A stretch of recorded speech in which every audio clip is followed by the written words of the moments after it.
So you come in at number 23 for this match. And I thought I had it.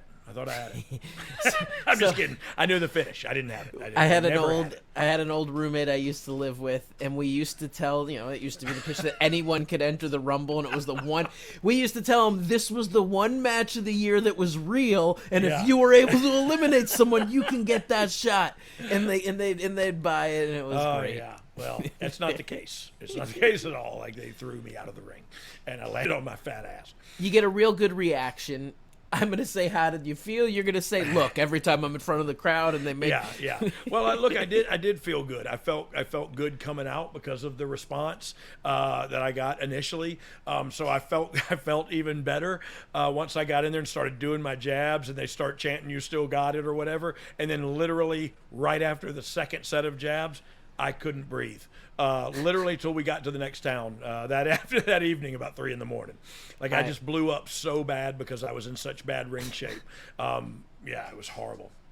All right, I'm feeling froggy, so I'm just like grilling you today and poking and stuff. Yeah, this one's funny because Dirty Dave, the Dirt Digging Observer, had this to say where he starts to compliment you, but then of course couldn't leave it at that. He never can leave it at that. He hates these Armstrongs. Quote, Road Dogg was next in at 34 minutes. He got a good pop and looked good in there. The crowd was chanting, "You still got it," at him, and seconds later, the place went quiet.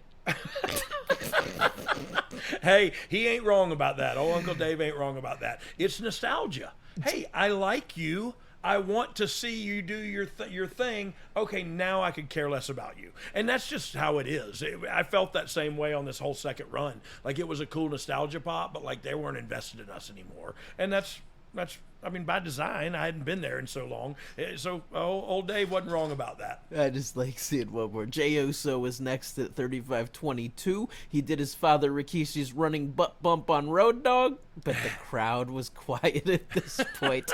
It then repeats the same line. No reaction to Road Dogg by that point either. I don't know, Dave. I don't know why you hate me so much. But I don't care really either. Barrett threw you out at 39:05. Wait, it takes a good man to beat me. It just don't take him long. You're in for 5 minutes, but how crazy are those 5 minutes? You're breathing hard. I literally don't remember anything but my brother telling me to breathe, and then I remember I got to get up so Wade can throw me out. I shouldn't have. I had no business being in there. Let's be honest. Then performing in the Rumble. Did you agent any matches on that show?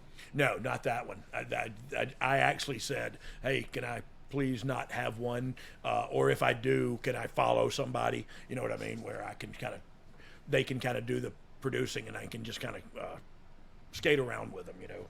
Anything else you'd like to share about this return, you being back in the Rumble, 10 years since previously being a part of the company, the excitement, the energy, anything? You're like, no, it was just I was waiting night. for you to finish, and I was going to go, nope. And then I stole your line. I what didn't a know. prick. I know. I can't take you anywhere.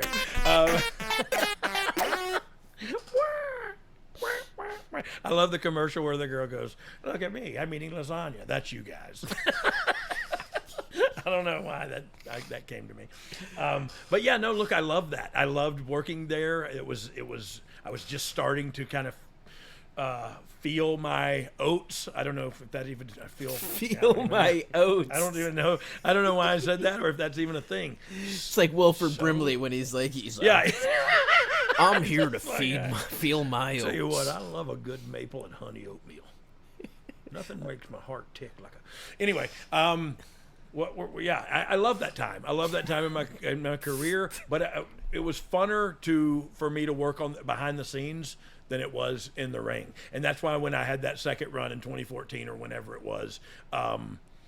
With the Uso, where we took the titles and dropped them to the Usos and did that. I came back for that reason. Like when Hunter gave me that thing, like you could come back and drop it to the Usos down the road, and I thought that's really cool because it it's not about us. You know what I mean? It's about the future.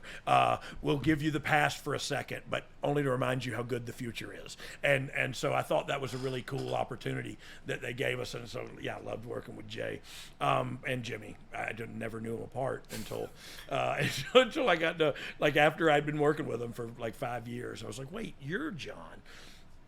I'm not smart. So I would always run into him at the PC separately and in rare and brief instances. So there was no way difficult. to ever figure it out. Well, now I know them apart. Now I do, honestly. But it's still, I don't know which name to call them. But I also don't know which name to call them because they're John and Jay, but their names are Jimmy and Josh and Josh and all this thing. I don't know what their flipping names are. All right.